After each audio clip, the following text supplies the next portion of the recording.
I'm Hannah Octavia, a 20-something who decided to start a podcast to answer a few big questions. How do people actually figure out their careers, their goals, and their lives? For years, I envied people who seemed to have it all: success, stability, prestige, and I wanted to know how they got there. So, one day, I asked. This podcast is about stories worth sharing, the wins, the setbacks, and everything in between. My hope is that by the end of each episode, you feel inspired, motivated, and reminded that everyone's story is different, and that's what makes it beautiful. In today's episode of the podcast, I speak with a funeral director, and our conversation covers the details of death, medical assistance in dying, also known as voluntary assisted dying, suicide, cancer, and losing loved ones. Please take care while listening. Welcome back to Seasoned Professional. My name is Hannah Octavia, and I am here with our very first Australian guest. I hope it is not the last Australian guest, but it's very exciting that we have the lovely Kate Morgan on the podcast today. So welcome. Thank you, Hannah. Thank you for having me. Just for my lovely listeners, I would like to kind of explain where I first came across your content, because there is such a huge, location difference. I was kind of scrolling along Instagram as you do, and I came across this video about someone that you worked with, and they were discussing what we know in Canada as MAID, which is medical assistance in dying. And what do you call it in Australia? Voluntary assisted dying. So MAID and VAD. And at this time in my life, unfortunately, my grandfather actually selected to do MAID. So it was kind of like all these things coming together. It was like the stuff happening personally with my grandfather. And then as I'm kind of scrolling through the internet, trying to take my mind off of it, I come to this video about one of your clients' husbands actually going through the process. And it really just gave me another perspective. At that time I mean 2 weeks ago, I was very much like angry and sad and going through all the emotions that I'm sure you deal with on a daily basis. And it gave me a lot of comfort, this video. So pretty much, I'm actually going to play it here before we get into our conversation. I want to apply for VAD. He said, I'm so grateful it's available. I want to die at home. I might not take it, but it's going to give me peace of mind to know it's there if things become truly unbearable. It is very peaceful, very quiet and gentle. Well, I did want to persuade him to change his mind, but I couldn't. I really wanted to stand well back. And so my approach was to say, whatever you decide, I will support you and I'll do everything in my power to do that. The only time was when I gave him the medication and I handed it to him, and like everybody else had, I said, even now you can change. And he said, no. He said, this is going to be a huge relief for me, and I hope it is for you too. Yeah, if anyone is going through kind of a similar experience, it kind of provides you with a different perspective, which is what I was desperately searching for at the time. So with that all being said, perhaps, Kate, you can give us a little overview of what you do today and kind of what your career entails. Okay, so you found me as a podcaster. Podcasting is a very small part of my work at the moment. So my work mainly is for a business called Tomorrow Funerals, which we started around 6 years ago. And Tomorrow Funerals is a funeral business. I don't say funeral home or funeral parlour. It's a funeral business that specialises in cremations, followed by life celebrations, or what might be known as memorials. And that is events where we farewell the person without a coffin present. And the reason for that is that it just allows people to take their celebration of life into a place that's much more personal than a church or a funeral parlour, if that's what's right for them, of course. People who are religious need that. So that's how I come across these incredible people with stories, and we just had such great relationships with some of our clients that we decided to help them tell their story, and that's how the podcasting came about. So that's that. I mean, and my background is 10 years ago, I became a funeral and marriage celebrant. It might be, the term might be officiant in other parts of the world. I know the USA use the word officiant, but in Australia we call it celebrancy.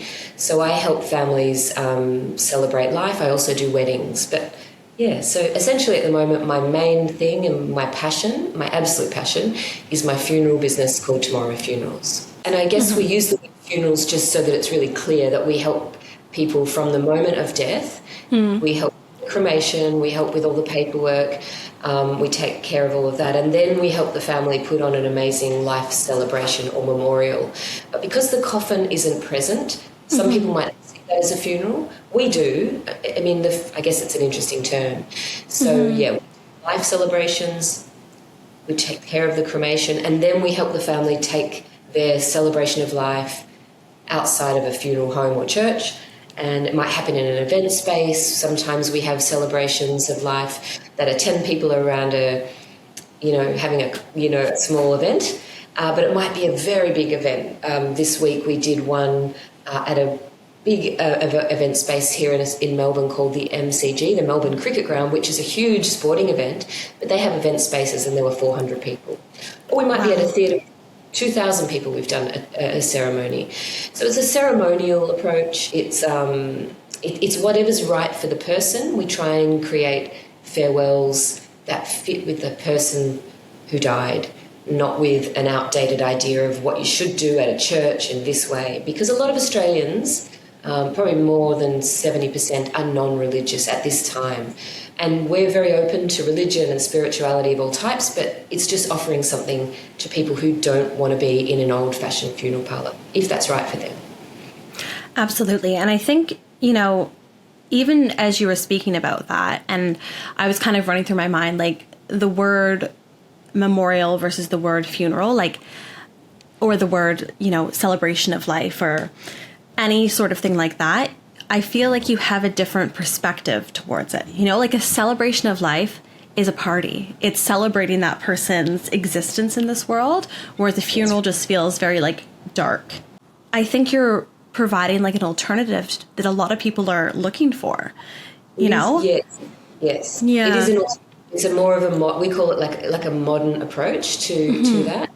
My personal, I'm sure we're going to get into that, but one of the ways I got into this work was by I had two of my cousins, and they were sisters, and they're very close to all my family. They died within a few years of each other, way younger than they should have, in different ways. The first one who died, she died suddenly, and we put on a very traditional kind of funeral, which is what people do, because we don't, as a culture, plan for death, and this was an unexpected death. We ended up in a funeral parlour, which really didn't suit her, and it just didn't feel like her. It was okay because we made it beautiful with words and we said all the right things, and it was lovely. But when her sister died about a year or so later, because I was already working in the funeral industry as a celebrant, and I had connections into that world, I said to her daughters straight away, as soon as my other cousin died, I think I've got a better way of doing this. So we took care of her body in a simple but very dignified cremation. Mm-hmm. And then as a family, we put together this incredible party. And it was at a beachside location, at an event space. There was a big room, so we set it up like a ceremonial room. We had a tribute video screen. People got up and made speeches about her. There was a view of the beach. We had an open fire because it was winter and it was a cold day. And after the formalities, the speeches and the video, we moved straight into the room next door and we just had a big family party, which, with my family, we ended up, dancing and all of that till midnight. So it was just an incredible way to celebrate her life, and it was very fitting with who she was. And that was the inspiration for my business, Tomorrow Funerals. So my cousin Janet's beautiful farewell. Beautiful. I suppose we can start at the beginning of your life. I always like to ask my guests kind of about their childhood. So tell me, what was your childhood like? What was your family dynamic like? Give me the rundown. Okay, so my family was quite unconventional, I guess. And my parents both came out as gay when I was 8, and my brother and sister were 4. And it's not so common, especially back in the 70s. I was 8 in 1978. For them to have that experience, or for that to happen to our family. And it was difficult, it was definitely not the norm. And it wasn't as accepted as it is perhaps today in some parts of the world. In Melbourne, it's reasonably well accepted, that kind of thing. So we grew up in a very loving home. Our parents were wonderful parents, and I was very proud. Looking back, I'm really proud of the fact that they were true to themselves, because that was an example to us that honesty and communication is an amazing way to bring up kids and have a family. So even though my parents today, they're both in their 80s, they're not together anymore, they're like brother and sister. My brother and sister and myself are extremely close. And it was difficult, but, through any difficulty can come wonderful things. And for us, that was a close family. But I guess, mentioning the word unconventional, I think my approach to many things in life is in somewhat, not unconventional, but I'm happy to sort of do things differently if I have to. Do you remember what life was like before the age of 8 and when you had that, quote unquote, conventional family? Yeah, I do. We had a very what would have been probably seen as a very typical family. My parents really liked each other. They loved each other. They tell me they did love each other a lot. And, it was wonderful. My younger brother and sister are twins. So we were happy. We have our wider family, especially on my mother's side, lots of sort of big, strong women. Really, she had lots of sisters. Only one is still alive. So it was very much a family of love and acceptance and fun. We did a lot of things together as a family. And did you grow up in Melbourne? In Melbourne, yeah. Yeah, lovely. And I suppose the age gap between you and your siblings is about 4 years. So would you say that you had that kind of older sister way about you? Or how would you have described yourself back then? I'm sure I would have. My sister and brother today might still say that. My sister and I are absolutely close. We're a very close family. I would speak to my brother and sister quite often daily, especially my sister. We're just super close. And yeah, I'm still the older sister. You still got to listen to me. I also think there's something interesting about, I was also the first child in the whole family. So I was there with mum and dad for nearly 4 years, and then they came along, and it wasn't just one, it was 2. Mm-hmm. So my mother and father were really, it was huge. It was a huge change. And, probably had a few years of therapy, in dealing with not being the centre of attention anymore. No, I think there's always an interesting dynamic. But as I said, we're really close, yeah. But, yeah. Yeah, I am the same, the first, daughter of my parents, and then the first in the family. And I'm also the only girl. So just adding on the layers of pressure as we speak. I was just so loved, my grandfather, my dad, my mum, I had a lot of love. And then it had to be shared. I know, it's rude. I was the center of attention. Who are these? Exactly. Yeah. Do you recall the day when your parents came out to you? They didn't come out to me. What I do recall is the day my mum told me that dad wasn't coming home again. And I can see where I was. And it was very hard. It was devastating. Even at 8, her term was, I said, where's dad? He hasn't been here for a while. I thought he was away with work. She said, well, dad's not going to be coming home anymore. And I just got that, I can remember where I was on the front doorstep of our house. And yeah, it was devastating. And I can even feel that now. So, breakups are really hard, and it was very hard in many ways for a long time. They then continued their lives in, as I said earlier, an honest way, but a really dignified way. It wasn't like they were, it wasn't like anything crazy. They just had, over time, they had relationships with their partners that were just, were simple and loving. When we were ready, we approached them and said, look, we think this is, for me anyway, I said to Mum, I think this is what's happening. It was hard, as I said earlier. Back in those days, it was very socially unacceptable. There's all those horrible words in the schoolyard. So figuring out that my parents were just already separated, and also this terrible thing in my mind that was this really wrong kind of these labels. But when I approached my mum, she was just very open and said, "This is who I am." And I said, "Well, you're a lesbian." And she's like, "Well, yeah, I am." And I said, "Well, I don't want you to be one anymore." And she's like, "Well, that's just who I am. I can't change that." So we then came to terms with it. I think, it was just, as I said earlier, it was about honesty. It was about communication. And if anything, our family are revered by many, many people. We have big parties even now. And, people love our family because of that. It's an interesting dynamic. Mm-hmm, mm-hmm. Well, it sounds like at the forefront of it is a lot of love and a lot of care Absolutely. for each other. And that is clearly something that can be felt because, you say that you kind of attract this community of people. And I think, I really can't imagine because, back in the 70s, it would have been a completely different time.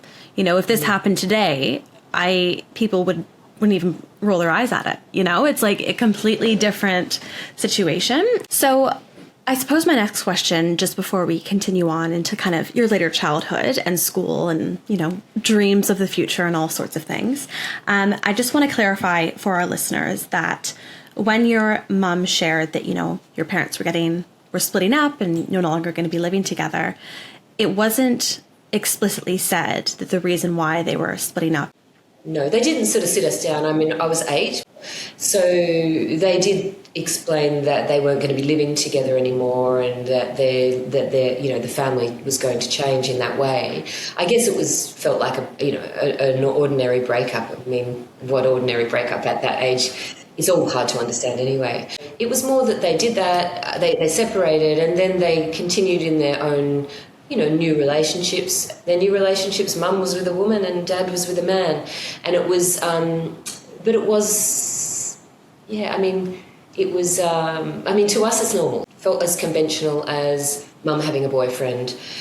But in time, as the sort of terminology at school and society and sort of making me aware that, it wasn't okay for two women to love each other. When I worked that out from, subtly learning that at school, that's when I would have gone to mum probably a few years later and said, "Hey, I'm confused. Is this what you are? Are you a lesbian?" And she said, "Well, yes, I am." I think it's so beautiful the way that they did that. And just kind of, as you said, you kind of come back to that word honesty. It's like they didn't need to define themselves any which way. They simply just lived their life, as you said, in an honest way that was respectful of themselves and others. And I think that is what I'm hoping the world is leaning towards, because how amazing would that be if it's just you simply just show up with whoever you're with and that's it. There's no more questions. You say that because I think I hadn't thought about that idea that the way they told me was that they would have said, "Well, we're gay at that age."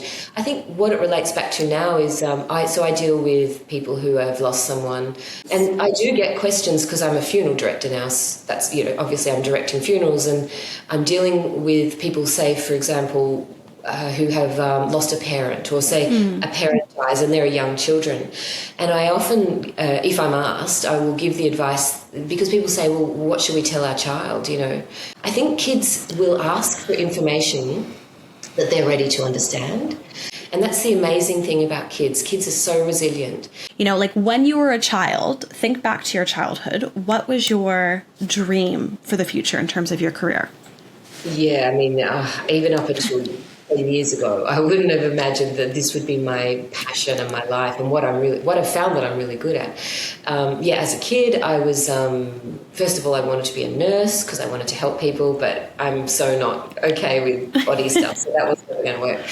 I then wanted to do photography and art, so I am quite a creative person. I studied art and design, quite randomly. Then I travelled the world. I lived overseas as a young person in my early 20s, and it took me a long time to find really what was right for me. I'm 55, so my business started, my funeral business, Tomorrow Funerals, we started that 6 years ago. And I became a celebrant 10 years ago after an illness. So there's a lot of little things. But I really believe I'm on the right track, and I absolutely, as I said, I've said several times, this is what I'm doing for the rest of my career. And for my listeners, I just want you to take a moment and consider the lovely Kate has shared that she's 55. She started her business 6 years ago, which means she started as an entrepreneur at the age of 49, which just reiterates the fact that you can reinvent yourself at any age, like the fact that, I don't know, personally, I have it always drilled in my head that, by the age of 30, you need to have everything figured out. And through this podcast and through speaking with people, I have time and time again realized that that is not the case. There are people that find their passions earlier in life, and that's wonderful. But there's people who need a little bit more trial and error and end up in the same exact spot in terms of like how we see success. And I just, there's so many things that excite me about this conversation, but that is really one of them, because it's to show that you can have so many different versions of your life and still be successful in like all these different areas.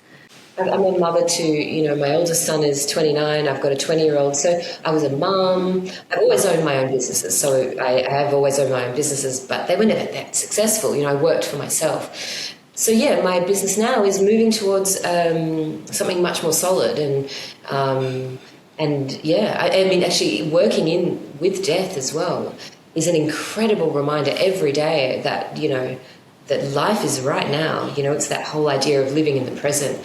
And I look back at my life, and even though my work wasn't particularly successful, perhaps, I still value all of that, because at the time that was what was right for me. I worked in fashion, I had businesses selling jewelry and worked in marketing. I did lots of things. But this now, in this moment, is my work, and I'm fully invested in it. And I now have this continual example from my clients and my families that life is so precious, and this is what we have just today. So yeah, there's a lot of things that are crashing into my mind in this conversation too, yeah. And you say that you had, some prior businesses before Tomorrow Funerals. What do you think are the feelings within yourself that you're like, no, this one's different? This one is the thing I'm passionate about. Well, I guess you just know. I mean, this sort of work really lights me up, is how I would explain it. I don't feel like I'm working. I don't feel like, I work often on the weekends because, I want to, I'll check emails. Of course, we take really difficult calls. We're the first call if somebody dies, so we have to be available. But, yeah, I'm just really, really passionate about it, and I want the business to grow. And, growing a funeral business, wanting the business to be successful, that can also sound strange, because it sort of sounds like I want more people to die. I had to come to terms with that idea that I want to grow my business. The way I look at that now is that, people die. They do die. We're born and we die. When my business is successful, it doesn't mean that more people are dying. It means that more people are choosing to let us take care of them. So that's how I approach that. But yeah, I just love my work, and I feel good about it. I feel good about being able to help people. And I go back to, I said to you, didn't I, that I wanted to be a nurse to help people. I just didn't know in what context that would be, I guess. That phrase, I want to help people, is something I have said since the time I was 5 years old. It always comes back to, what do you want to do? And it's like, oh, I don't know. I want to help people. And for my entire life, it was, I want to be a teacher. I want to be a teacher. And that is what I do. That is my day job. That is, how I make a living. But I'm realizing more and more, specifically through this podcast, there are so many ways that we can kind of meet that phrase of, I want to help people. You're helping people through your business. I hope that I'm helping people through this podcast. I hope that I'm helping people, through my teaching. And it's like, it's interesting to like meet the people that kind of gravitate towards that phrase. What do you think the attributes are of the type of person that wants to help people?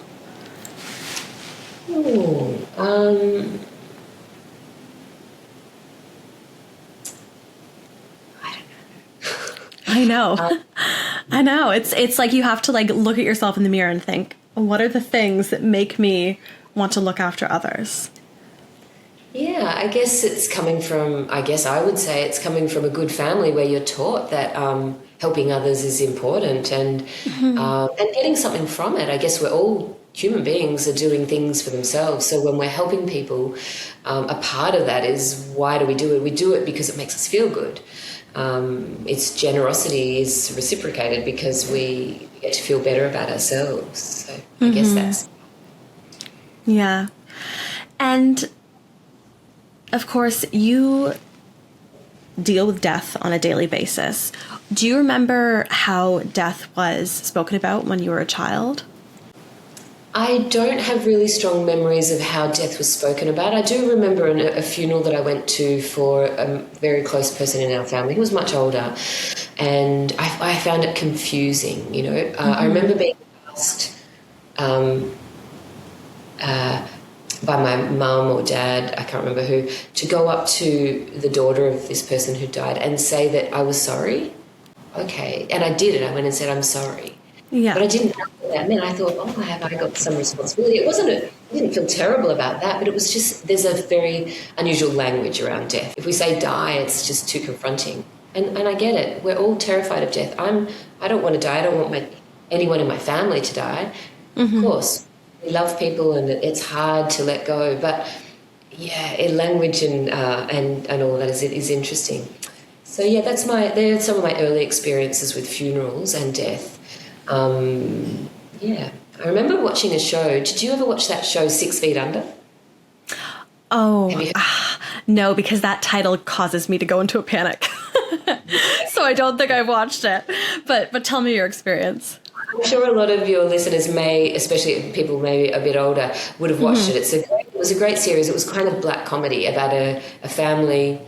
I'm sorry, but I don't know if it's either Canadian or from the USA, about a family who take on a funeral home. You know, they become funeral directors. And it's kind of funny because, you know, it's all these crazy situations with bodies and things. And everybody loved the show. It was a great series.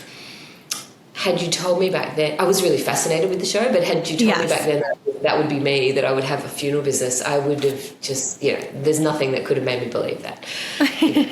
In terms of your career, I think it would be wonderful for our guests to kind of learn about why you became a marriage celebrant and then later a funeral celebrant. So what was kind of the thing that happened in your life that kind of triggered you to want to go down that path? Okay, so by my early 40s and through my first few years of my 40s, I had gotten to the stage where I owned a small fashion business, helping small fashion brands get PR or marketing.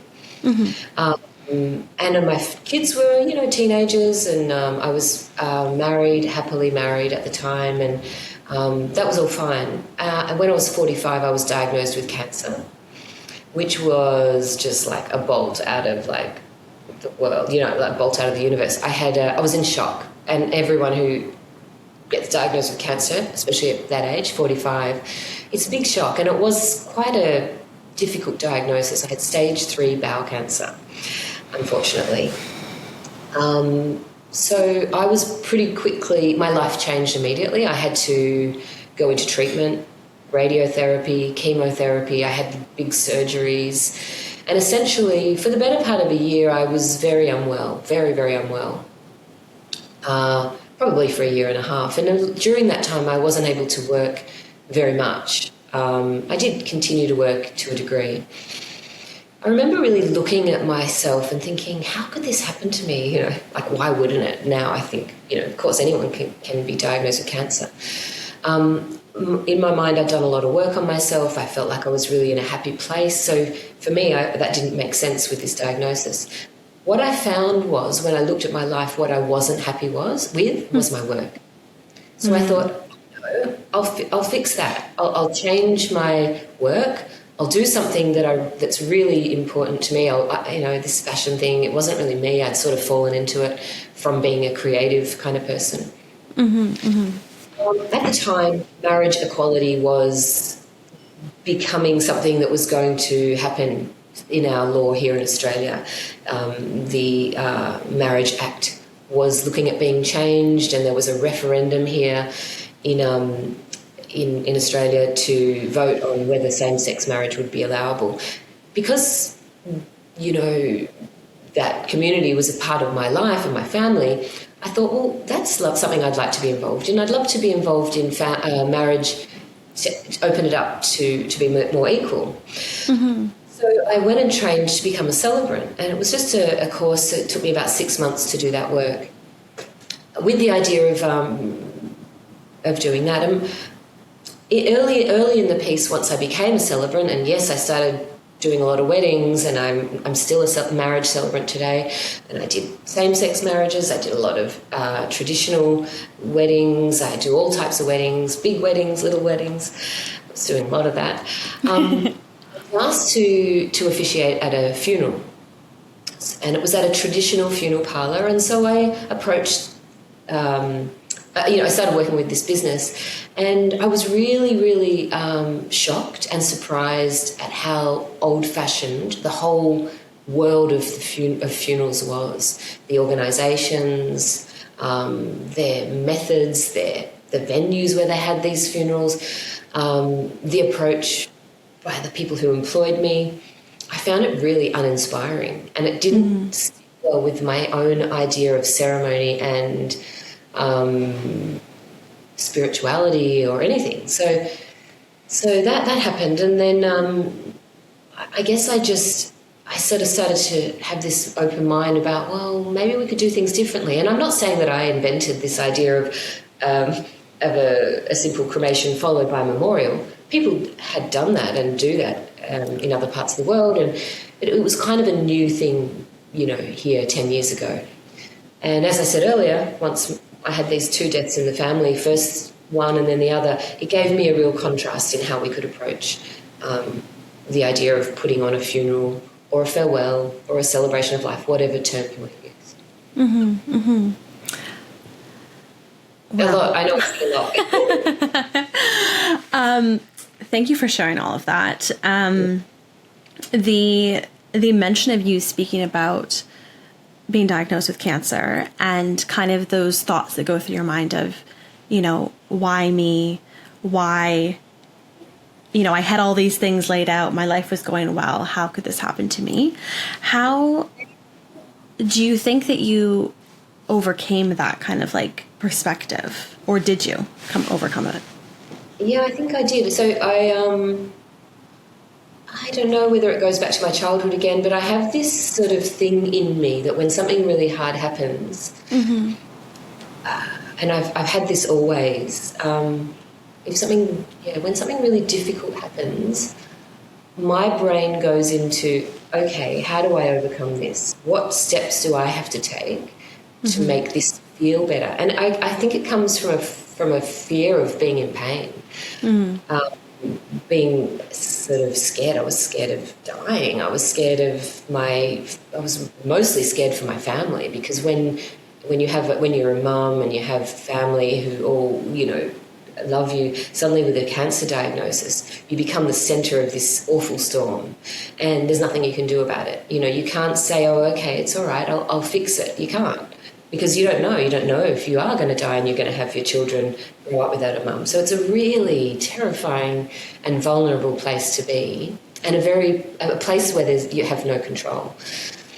So my way of controlling anything difficult is to find ways to fix it. So for me, it's meditation, it's reading books, it's reprogramming my brain.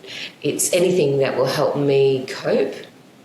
And I did that from day one with my cancer diagnosis and other big things that have happened in my life. As a result, I have found that I've learnt to find a peaceful place in that. And so I really did. So when I was diagnosed with cancer, I went through all the physical health treatment, as I said earlier, all that. But from day one, I started therapy.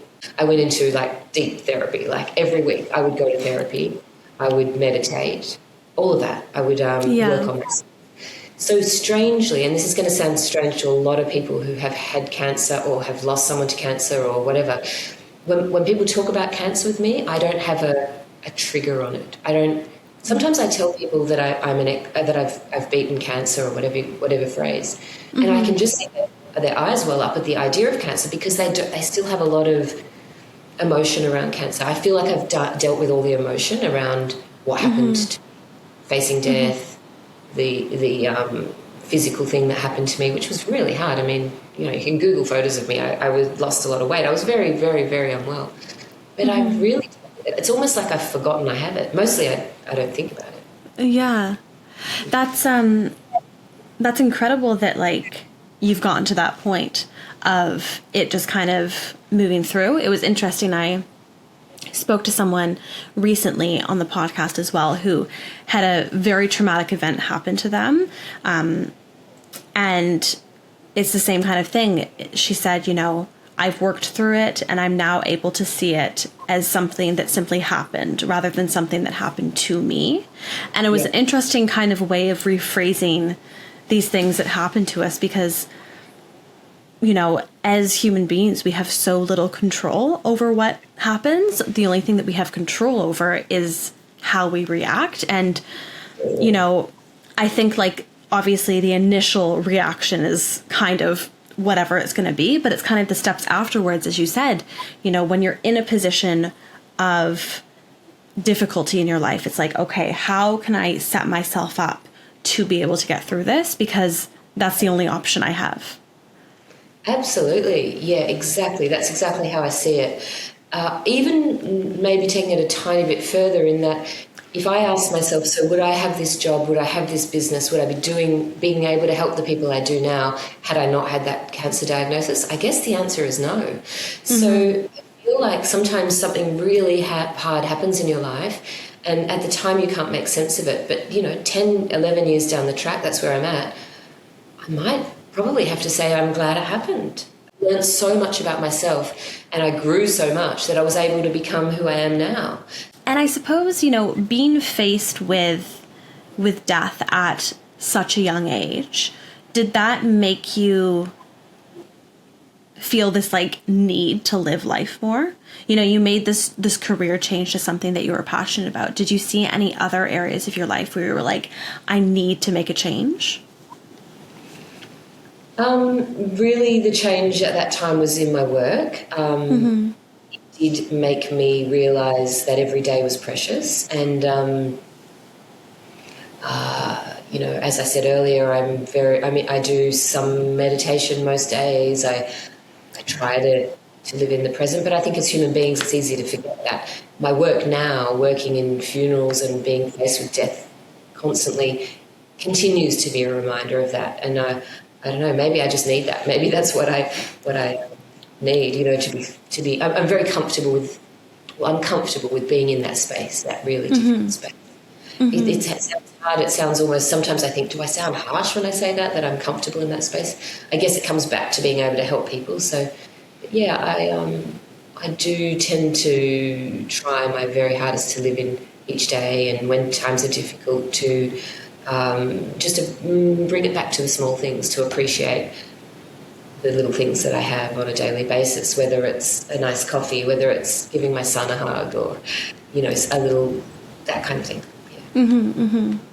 It's funny, when I started this podcast, I kind of had written down like a few careers that I really wanted to investigate, and a funeral director was one of them. Despite my extreme fear of death, as I think most people might relate to, I was just so interested as to what would draw people towards that path. Because as you said, on initial thought, it's like, oh gosh, why would anyone want to do that?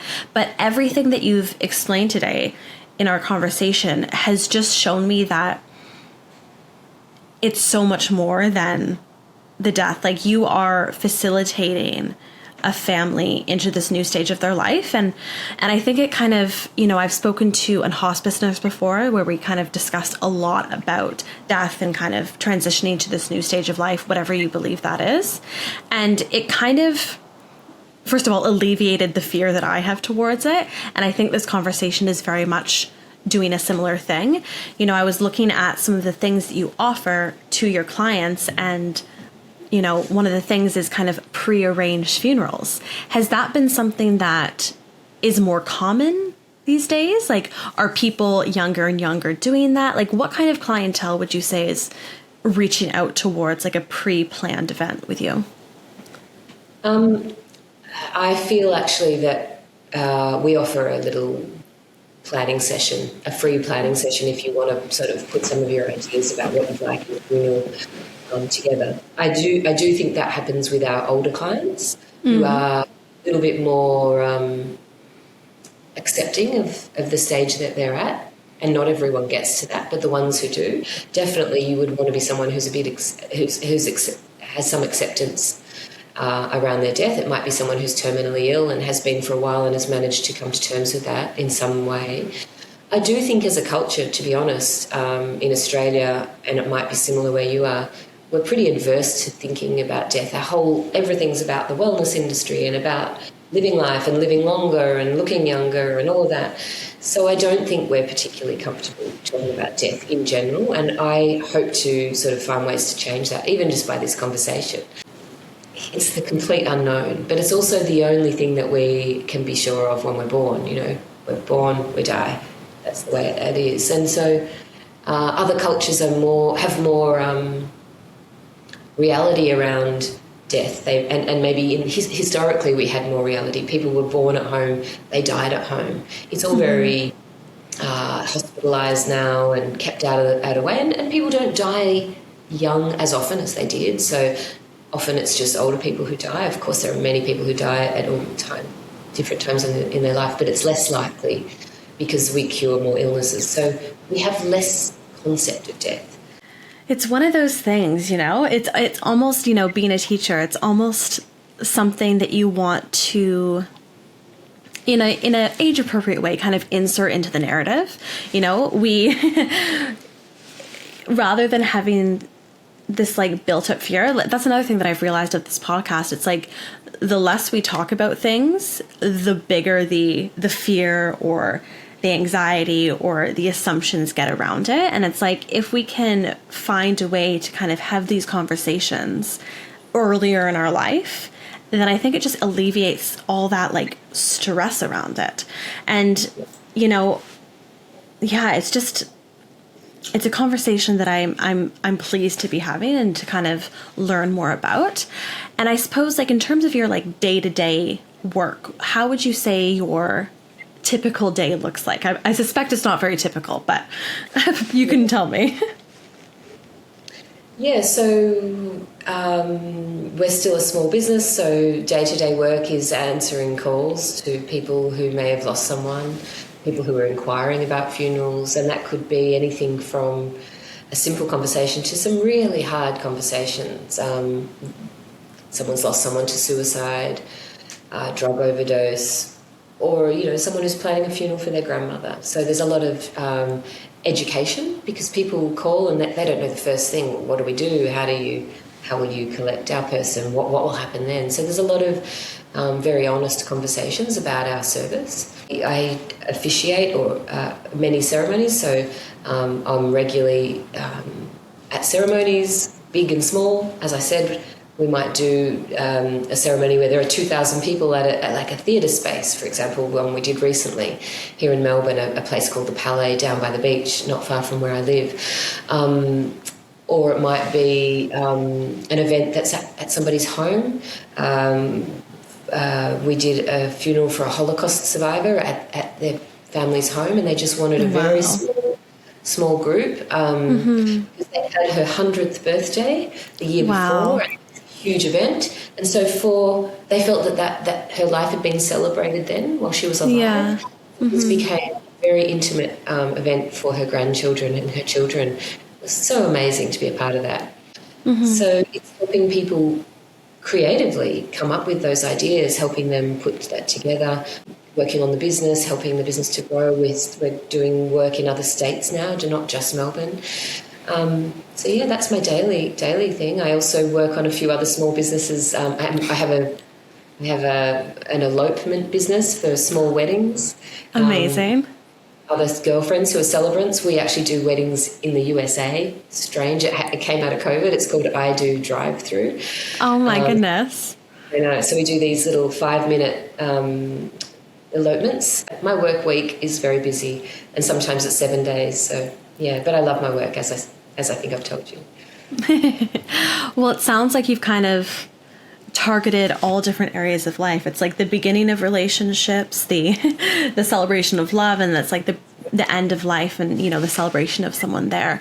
Would you say that there's, like, if you could think about, you know, your work with weddings and then your work with funerals and memorials and stuff, are there similarities between those two events at all? Or are they completely vastly different?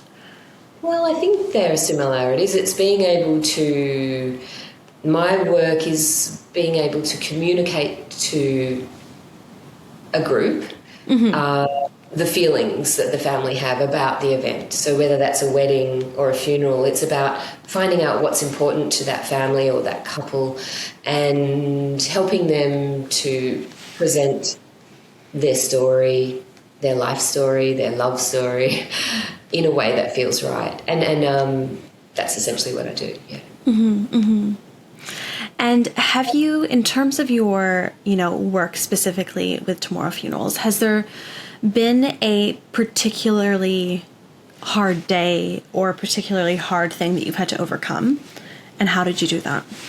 Yeah, I have. And it's interesting because people will say to me so often, how do you do this work? How do you help a family, you know, with a suicide? You know, how do you do that? And I sometimes think, I don't know how I do it. I don't know how I have that ability to sort of keep some distance. Mm-hmm. Occasionally I'll deal with a family or a situation will come up where it's a little bit too close and I find it harder to distance. My younger son is epileptic. He has maybe two seizures a year if he doesn't take his medication and he's tired. So it's not a huge part of his life, but it's very, very frightening as a mother. Mm-hmm, And I was asked to do a funeral a year or two ago through our business, and I took the call, and a family had lost. You know, I got the call from the sister that this person had died. And I said, yeah, that's fine. And I went along the track of going to help them plan. And at some point I said, how did your brother die? And she said, well, my brother died from an epileptic fit.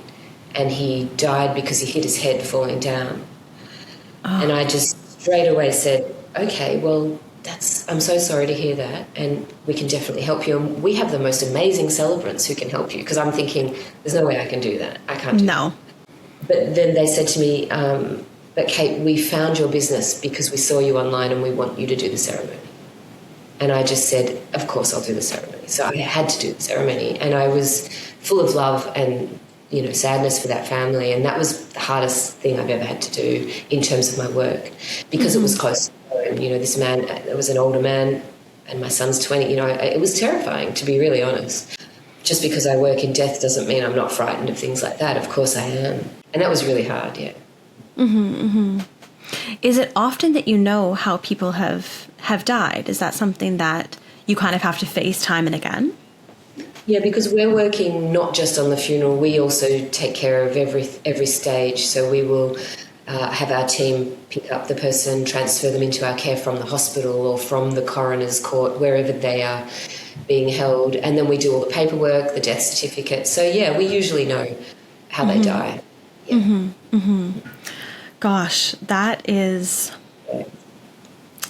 Yeah, I'm actually at a little bit of loss for words because I don't know... You know, I always try and like put myself in the shoes of my guest and like imagine how I would, you know, approach situations and stuff like that. And that's kind of how I come up with my questions. But right now, I just don't know how I would handle that on a day-to-day. Like, do you ever, you know, I suspect I know the answer because you clearly are so passionate about this work, but do you ever feel like this is too much? Like there's too much emotion put on top of me? I don't. No, I don't usually feel that. And that's why you asked me, I explained earlier that people will often say, how do you do this? And I don't know. But it is about being in somewhat usually removed. So this is why that particular funeral was really hard for me. There is a distance. And when I say there's a distance, I feel like it might sound like I'm harsh. Like I'm like, I don't care about the fact that you just lost your husband. Of course, like I care so much, and that's why I do it. But I'm able to accept and be realistic about the fact that I didn't know that man. I don't have an ongoing relationship with that family, and that allows me to go into that space and give them the information they need to help them create a ceremony that feels helpful to them in farewelling their person. It feels conducive to their grief and their process. It helps me that I'm able to do that. The fact that I'm able to do that gives me so much purpose that I just do naturally, and it's because of my life experience. And it comes back to what you were saying earlier. You were saying about young people, they might be, you might not have found your career by the time you're 30.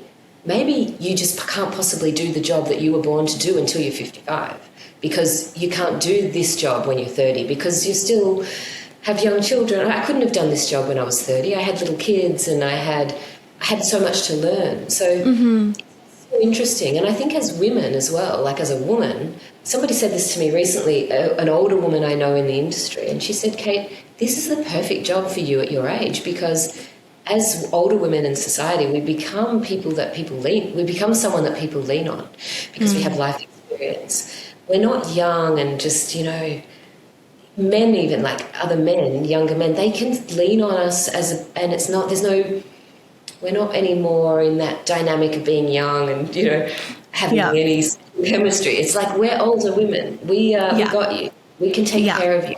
This job for me and for other women that I work with, and my other women who I work with in my business, I mentor them to this is an amazing career for older women. I don't have to feel worried about getting older. People say to me, I'm having another birthday. I feel so old as a woman in our culture. I'm like, I nearly died 10 years ago. I'm like, every birthday is like a bonus, and have a job where you are needed. Like it's such a beautiful thing. I'm so passionate about it, as you can see. Do you think, and this is like a completely different, way, but do you think men experience that same sort of like transition in their careers where like, I feel like men are always leaned upon and it's kind of like women aren't always. And I think that's changing more in like the industries and stuff, but I don't know. Do you know what I'm trying to say or what I'm trying to? Yeah, I think I do understand what you're trying to say in that men maybe already have that culturally and, people call the patriarchy, is that men are revered a little bit more. And yes, we go to men for advice and all of that, and they continue to maintain that. Whereas women maybe come into their power a bit more with age. I don't know. I think it's different for everyone. I think a man who's really healthy in his approach to aging will become even wiser and all that. So, yeah, I'm not sure really. I don't know if I can speak to that so easily.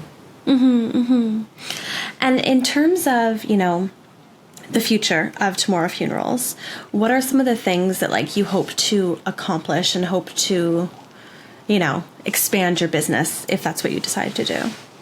We just simply want to help more families. We want to help more families understand that, understand the process of what happens when someone dies, to help them through that very difficult process, and to most importantly help them celebrate the life of their loved one in a way that feels right to them and to the person who lived and who has died. And we'd like to do that more and more around Australia. Who knows? Maybe we'll open in Canada. Who knows? And before we wrap up, I did just remember what I wanted to say, because as you were mentioning, the kind of distance that you kind of have to have when working in this industry, I think it's very similar to a lot of different careers. When you're working as a therapist, when you're working as even a teacher, when you're working as a doctor, it's like you almost need that person on the outside to maintain that barrier, to be that like supportive figure. Otherwise, I feel like everything will just go to shit, to be quite honest. Like if you don't have that solid framework to lean on, as you said, it's like nothing is going to be able to be done. So I think, you know, for people that might view this career path as, oh, you have to be, you know, so distant from things, I think that's almost the wrong way to look at it, because you're allowing people to have those feelings and you are the one that is able to make the train go forward in many senses. You're able to hold the space and give them the information and help them through it. Exactly. That's exactly right. And you're right. It is something, it's not like, I do think it's something that you become used to, you know, it doesn't happen straight away. You know, I mean, some days I might be at a viewing of a body. I might be in the, you know, with the body of the person who's died. And so that the first time I did that, it was scary. I thought in my mind it was going to be scary. It was going to be, how am I going to cope with this? It didn't come overnight. That was something that came to me slowly as I got more and more comfortable with those aspects of my work. Mm-hmm, mm-hmm. And the podcast, because of course this is how I found you, on your lovely podcast. Are there specific things that you want to keep building with that podcast in the future? Definitely. I do want to. We have incredible people that we come across, and we want to keep telling people's stories, giving people a platform to be able to share their really interesting and sometimes hard experiences of life and death. The podcast is called Life and Death Today and Tomorrow. You know, like in my story, finding what was the learnings that came and what came out of it.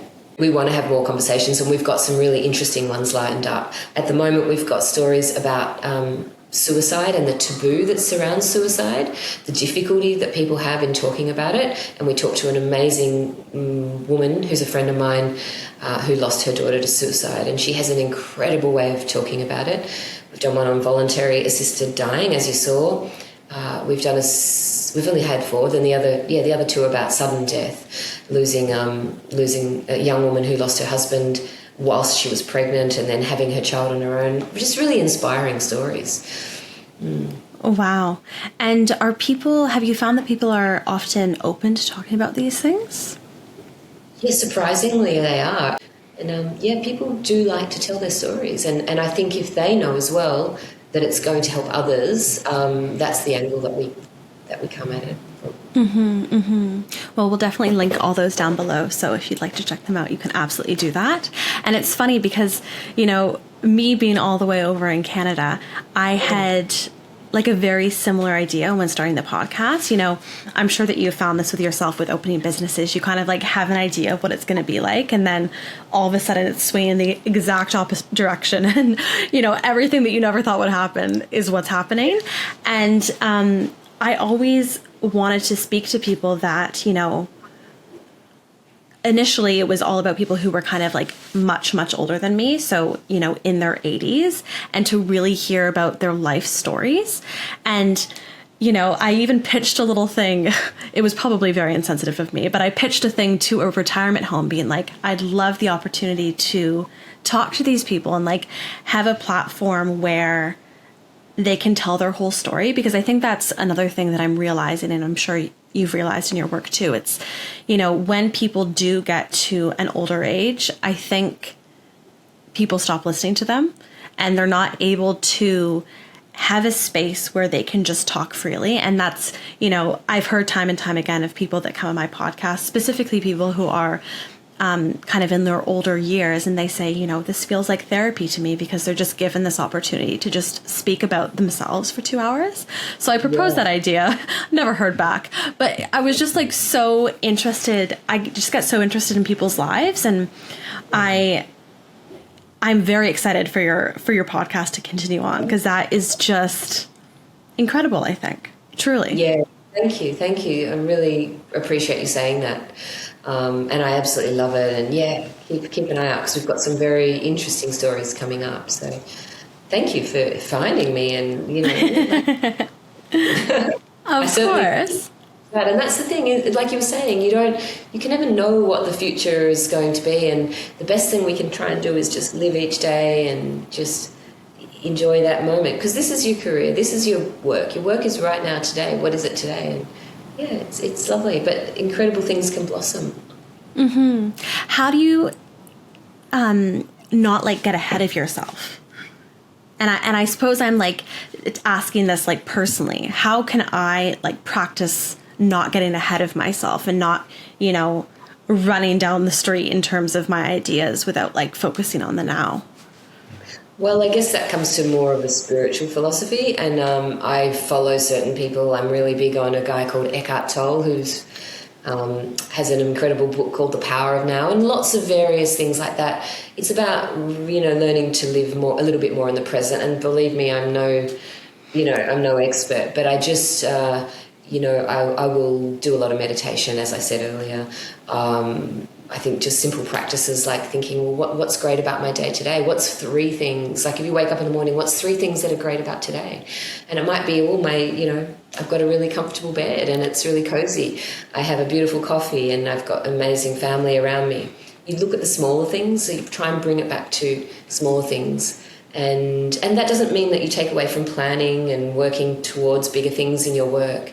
But it's just remembering this is your day. I mean, I know from my work, tomorrow might not exist for any of us or for me, anything can happen. So you have to think, well, if this is my life, mm-hmm. if this is where I die, so it's about where am I today, and am I comfortable with that? Mm-hmm. Yeah. Where am I today, and am I comfortable with that? Well, I think that's a beautiful place for us to end with that final piece of advice. Before we finish up, is there anything else you'd like to share with our listeners, or perhaps where they can find you? So, yes, you can come to the website. We're at tomorrowfunerals.com.au. Reach out via our form on our page. Say hi. We're interested in chatting to people from anywhere about our podcast, about our work. And it's been such a privilege, Hannah. I'm really, grateful that you found me, and I found this conversation really interesting. And yes, it was a little bit like therapy. So, yeah. Well, that's always my, I secretly very much like that. I like to be able to, to be that space for people. Well, fabulous. For all of my lovely listeners, please do subscribe. Please check out Kate's podcast and her website if you are in Australia. And we will talk to you all next week on Tuesday at 7 a.m. See you all then.